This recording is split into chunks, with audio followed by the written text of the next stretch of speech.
Hey everybody, welcome to my YouTube channel. My name is Teri Hunter. I'm an intuitive astrologer, and today I want to talk about the babies that were born in December 2025. As I record this, it is May 2026, and I have been inspired over the last few months to look at the transits that were going on in 2024, 2025, and 2026, as I've been shown that these souls that are coming in these years are truly the architects of a new human, not a new earth, a new human. And I even think that goes back to 2020 and those years to 2020 through 2023.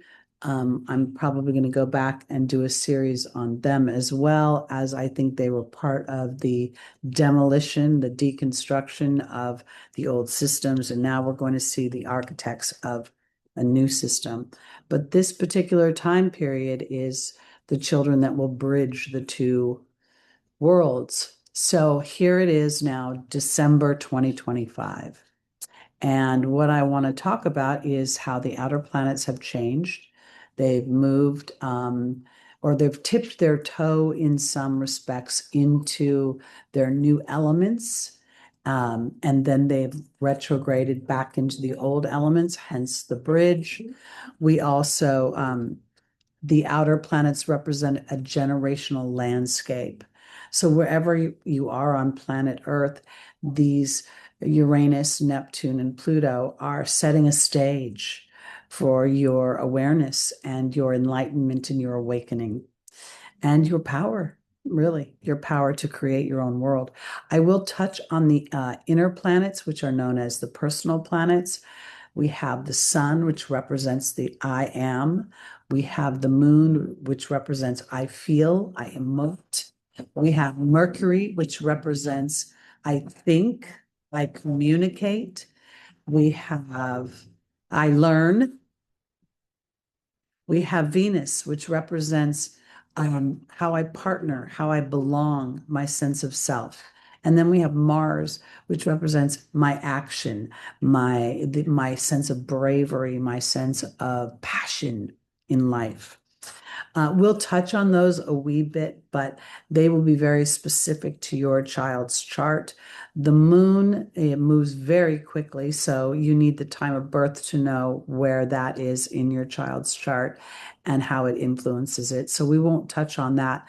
And then the rising sign is the same. You need the time of birth, and that rising sign is really the starting point for the map.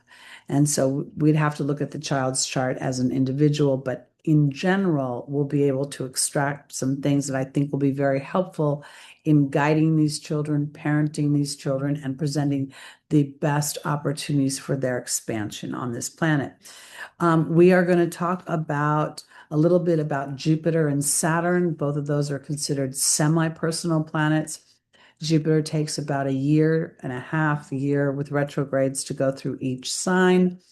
And therefore about 12 years to traverse the zodiac. We have Saturn, which takes about 2 years through each sign, taking about 28 to 30 years to go around the zodiac. And Saturn is coming into a conjunction with Neptune, or has come into a conjunction with Neptune that has not been seen for hundreds, if not thousands of years. So this is super significant for your child's soul intention in this lifetime. We will also look at the moon's nodes, which represent a karmic signature. The south node represents a point of familiarity, familiar thoughts, familiar behaviors, familiar beliefs. And it's a little bit sketchy because in being a default for your soul, you can fall back on these talents that you have that can impede your growth. Then we have the North Node, which is a point of, it's in direct opposition to the South Node, and it is a point that the soul is stretching to experience. It is something that it feels a bit divine. It's the magical moment. It's the brass ring. It's something that we're extremely unfamiliar with, and we are on some level ravenous to experience it. So there's a little bit of feeling of an uncontrollable energy when we get up there as well. We have to balance things out. And then we're going to look at Chiron. During the time of December 2025, Chiron, the planet that represents the chronic wound that we carry, the wound that really cannot be healed. I don't really believe the word healing. I believe that that infers we are broken, that something is wrong. I believe that this is all about balance and extracting how, sometimes a dark experience brings a lot of light into our lives. And that's ultimately what Chiron stands for, is the wisdom that is extracted as a result of something that has been challenging, something that has been potentially feeling where you feel outside. You might feel outside of yourself because it's in Aries, and Aries rules the self. And we're talking about souls coming in at a time where we're redefining the human and what it means to be a human. So this is crazy times. All right, I'm going to pull up the chart. We're going to go through some days and look at some aspects. Again, your child's personal chart will be different than this, but it should give you a good idea of maybe, or it might even help you understand as your child goes from being a wee little baby, it's probably 5 months, 6 months old right now, and as it starts to develop language and develop or reveal its personality, you'll start to see some of these traits coming in. So let's pull up the chart. Okay. The first thing that I want to comment on is that at this time, there are retrogrades going on. We've got Neptune is at 29 degrees of Pisces. This is very significant because this is as far back into its homeland of Pisces that Neptune is going to go, and it's going to stay at 29 degrees retrograde for a long time, for months and months.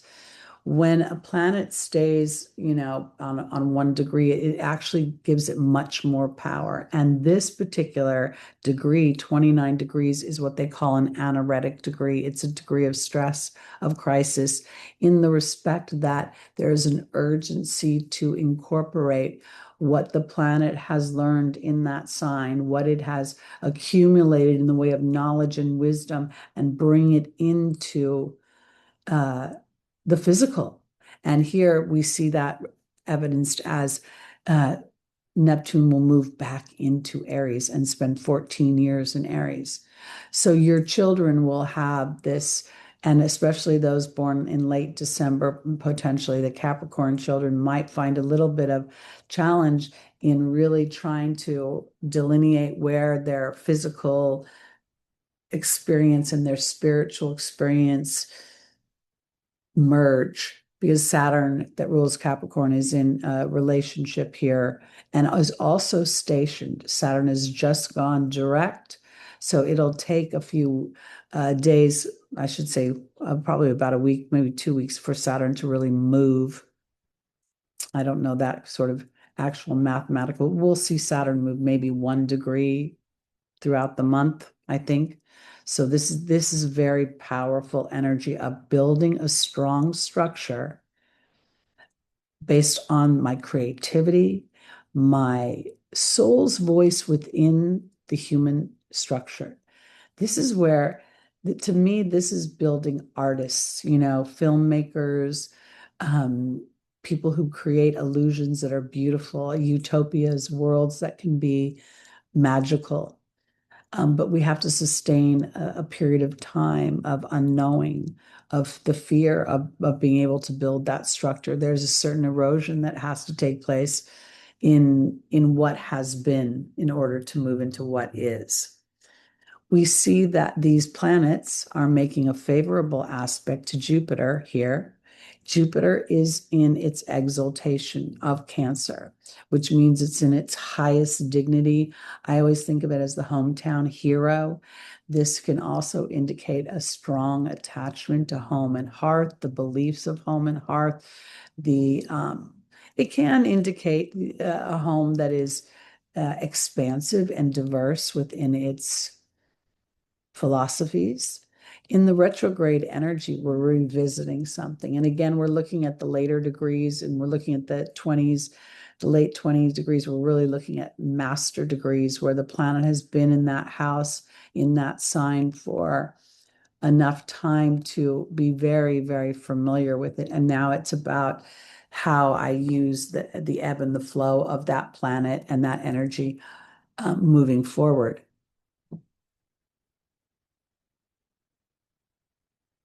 We see that Uranus is retrograde in the late degree, 29th degree of Taurus, and will not be back here for 84 years once this retrograde is over. This is about moving into the future. This is about allowing for the awakening this is literally breaking up stagnant energy, a stubbornness it almost feels in Taurus to me like Uranus says, you already know where you're stuck. You just won't move, and I'm going to move you. So Uranus is doing that. And this could be an attachment to fears, trepidations, a sense of security, needing to see it, to believe it. It really, again, is going to depend how your child's chart rolls overall. Mars is in a very loose square to Saturn, so I'm not really going to address that, but I do think that Mercury here in Scorpio, making a pretty strong trine within 4 degrees to Saturn, is really indicating that awareness of a deeper psychology within me, something that I kind of knew all along from the time you might even say that your child could have certain trepidations that reveal themselves and might even feel like they're a bit chronic. But at the same time, the more education, the more curiosity, the more I open up that child's world, the more I can overcome any obstacle of fear or trepidation. And also, I want to say this Saturn in Pisces only wants to build what is sustainable. It doesn't want pie in the sky stuff. So if for some reason your child has fears and trepidations and wants to go 50% because that feels safe instead of 100%, that's where your coaching could really help revolutionize them and bring them into a new vibration of manifestation, a new awareness of the power of their own thoughts. Let's go also, let me click off of Saturn. We see that Venus has moved on the first day of December, into Sagittarius. This little 3 planets here in Sagittarius are actually called a stellium. And this would mean that your child has come into this energy with a focus of expansion, a focus of learning more about the potentials of who they are and what they can create. Venus is extremely creative. She's extremely skilled. She just has to get over her own insecurities. And I think in Sagittarius, it's a little bit easier for her because she meets lots of different energies here so she doesn't feel singled out or the need to be perfect. She's more willing to learn and grow here. She is in an opposition over here still to Uranus. But again, that's where it might be even where technology comes into play, where your child might have to continually learn new and more expansive things about technology and what it affords. And if for some reason they have a Taurus moon, they don't like to do that. They don't want to change, or they won't want to always learn new things potentially. So we do want to know where that moon is. That's kind of fun. But there's the sun here, and Mars. All of these planets are, in fact, at the time that I'm doing this, the midheaven is at 14 degrees of Sagittarius. This actual degree of Sagittarius is called the Great Attractor.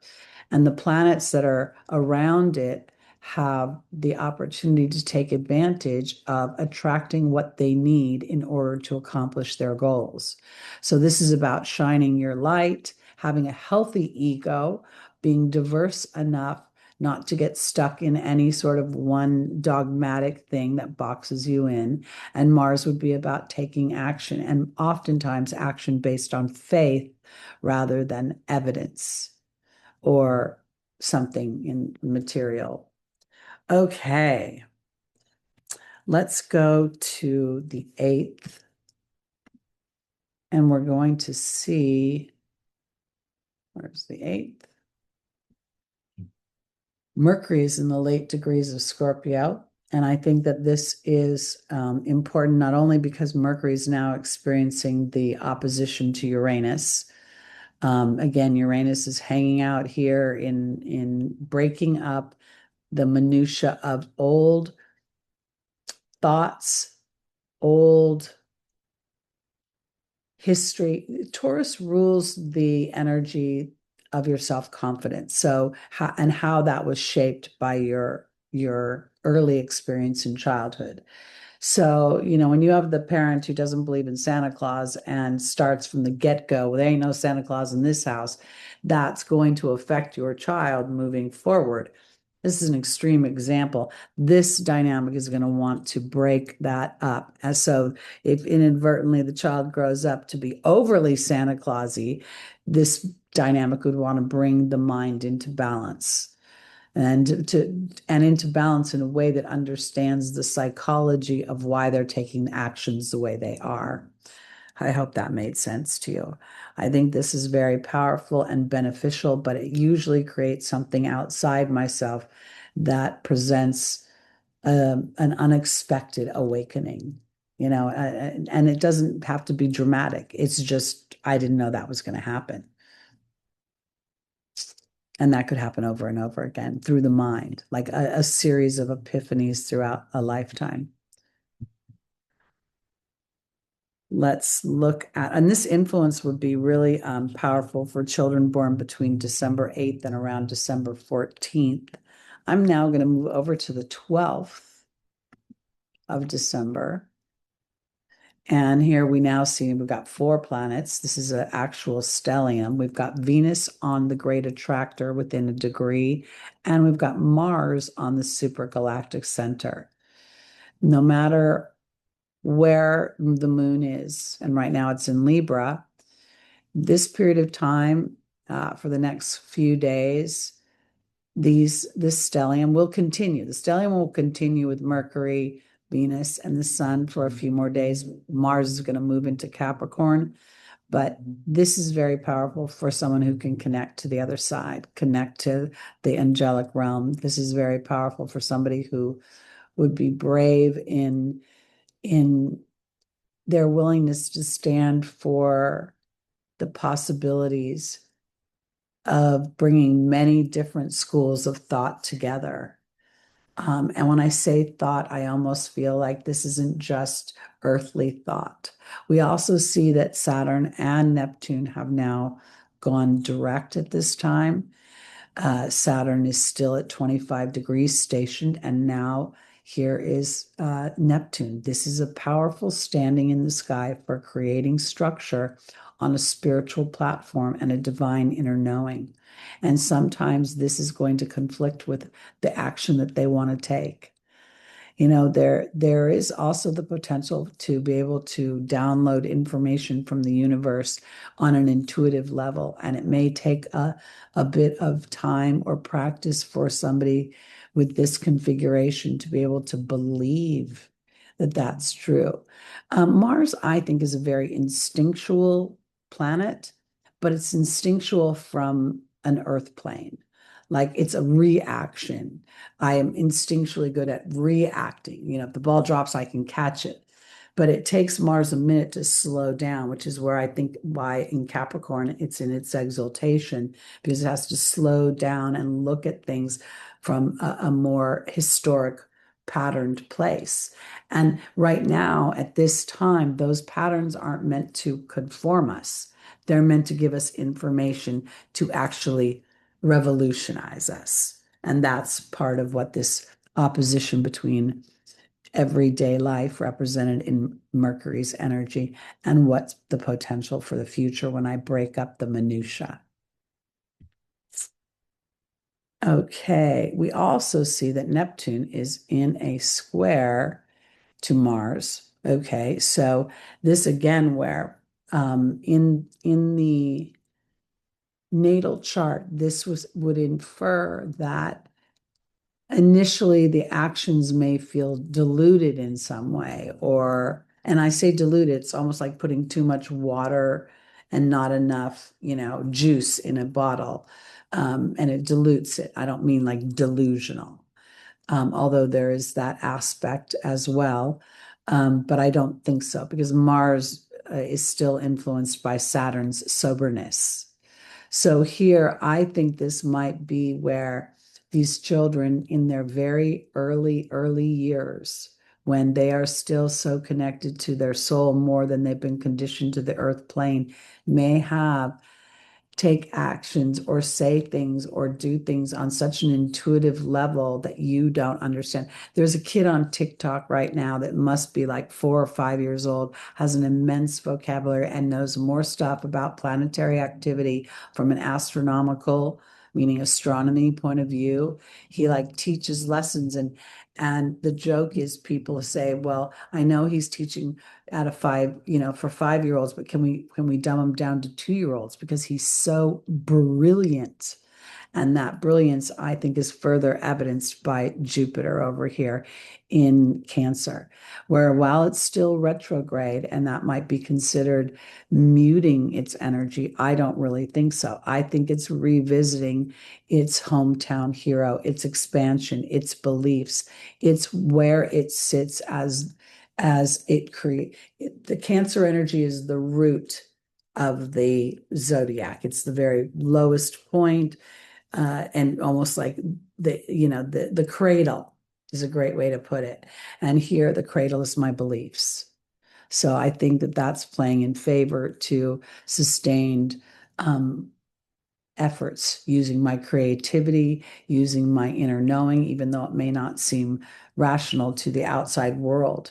And those that are born in 2025 will be 5 years old in 2030. So a lot of that's when they'll start expressing themselves in even bigger ways to the outside world. And that might be very interesting, or for you as a parent to help guide them through their authenticity, remain authentic, not to inadvertently succumb to the sheep, the herd, the crowd. All right, let's run over to the 16th. Around the 16th, we're still in the Sagittarius energy, but Mars has moved into its exaltation of Capricorn. That is very powerful for Mars because Mars becomes a strategist. This is where he's actually celebrated, and where I personally think that as Saturn moves into Aries, that this is favorable for the recreation of the self. And the kids that are born in 2026, 2027, and maybe even a bit into 2028, they'll be recreating and restructuring the Aries energy, which is the identity of self. So having Mars in Capricorn is really great. It's also a strong leadership energy. The sun here is still in Sagittarius and it's approaching the galactic center. I hope I didn't say the supergalactic center earlier in this video. This is 27 degrees of Sagittarius is the galactic center, where you have the ability to pose questions to the universe and then download information just intuitively. And that's what I think is very powerful about the Sagittarius energy as well. And Venus and Mercury are still in orb of the great attractors. So this is a nice little stellium here, and it makes your child very potentially like the child of all nations, of like gets along with everybody, likes everybody, doesn't see color, doesn't see division, just sees diversity, which is exciting. Pluto is here moving forward, will not retrograde back to these early degrees again until 2026. So this is moving forward for the future, moving forward, and in a way that is still interrupting the old systems, but from a more psychological place, interrupting the systems of self. That's what I'm going to say. Becoming predisposed and aware of my own human apparatus that makes me predisposed to feeling certain things. And because of that, I then can connect to my divinity within that will then bring me into a new version of myself and my awareness. All righty.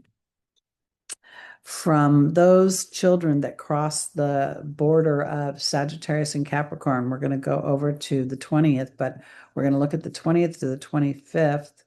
We see that Venus is in a square to Saturn and Neptune. And she's on the galactic center, or not the, yeah, she's on the galactic center. We see the sun is at 29 degrees. This could very well be, again, I don't think every child that is born with this configuration will necessarily be intuitive. Um, Obviously, because some of them will be born in environments that will not foster that, but the inner knowing will be there, and the awareness of their connection to a bigger part of themselves, the angelic part of themselves, feels very um, like it's sitting underneath the surface and potentially creating tension. Because when we're little, we all want to fit in. And if some of these children are predisposed to be able to see energies that aren't necessarily obvious to others, auras, seeing ectoplasm, seeing visions beyond the physical, this could be a little bit challenging for them initially, like, well, because I do think we're going through a period of division. Again, it's a bridge. So some people are still going to be standing on the more earthbound side of the bridge as these children are walking across it. Let's take a quick look at the Christmas babies that are born around the holidays. I'll go to the 25th. The holidays, Christmas, I'm pretty sure is the same everywhere. I don't know, maybe I'm wrong, but I think that this is also, again, a very powerful time because we're looking at a square still to Neptune here. We've got Saturn's kind of stepped out of it, but I want to offer, oh, I'm sorry, the stellium now is in Capricorn, not in Sagittarius.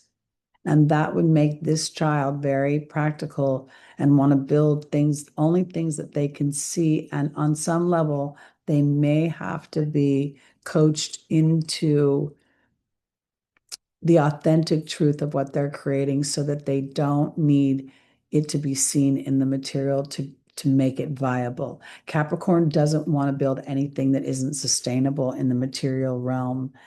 And so there could be a wee bit of a tension in them as they're pre-wired to be like, if I don't build it, if you don't see my house, if you don't see my car, if you don't see my bravery, if you don't see my leadership, it doesn't count. And again, the moon and the rising sign are going to affect how this plays out, but there could be part of that there where they are, or they're part of building new structures that involve a bridge between the male energy and the female energy, the yin and the yang, and how the ego plays in the middle. That would be, oh, and there's the thinker right on the great attractor. That's pretty special, actually. And at the time, usually over the moon spends about a day or 2 days in one sign, and here it's in Pisces. So this is actually really, this softens a lot of this energy, very much so, and makes it more dreamy and more lyrical. Okay, now let's go to the last day of the year, 2025. Did it cast? There we go. Okay. Now, this is very where I just love this. Now, Mercury is on the galactic center, and it is in an opposition to a weird opposition. It's a kind of a quincunx to Uranus. And I do think that this is again where at an early age, these children could how did I do that? Be predisposed to be able to access information. They won't know how they do it. They won't know where it comes from. It'll just be very natural to them.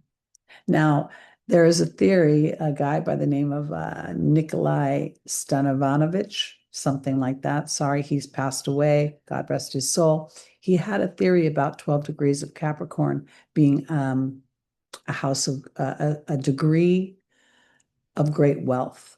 And here we have Mars. So this can very well indicate great leadership and great wealth and great power.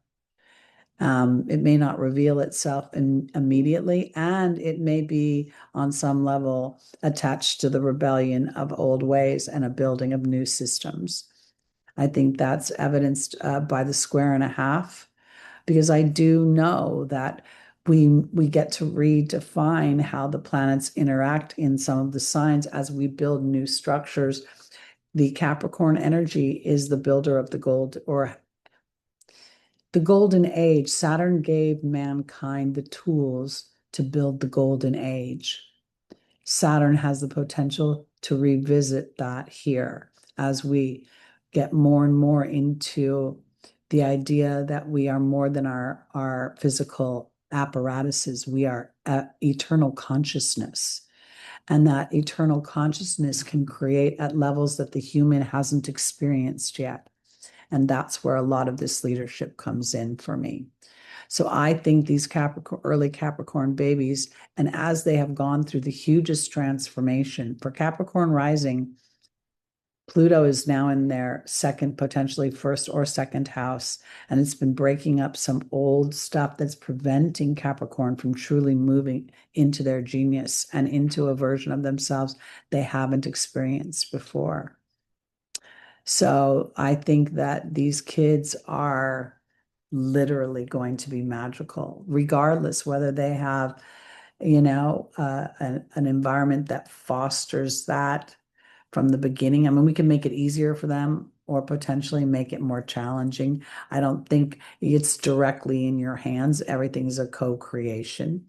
But I'm assuming if you're looking at this material, you care and love about your child or the child that's in your life, and you want to know more on how to guide them in a healthy and balanced way. And that's the intention for these videos. And if you'd like to look at your child's chart individually or your own chart, I'd be more than happy to do so. That would really give you the keys to the kingdom. And I think in this day and age, the children that are being born would appreciate parents who know their chart and know their intentions for this lifetime and what they want their legacy to be and what they want to build. So if you like this video, please hit that like button. Please hit that little bell for a notification. There'll be more content coming out. Who knows when, but it'll come out. And thanks so much for watching. My name is Teri Hunter. Happy parenting. See you soon.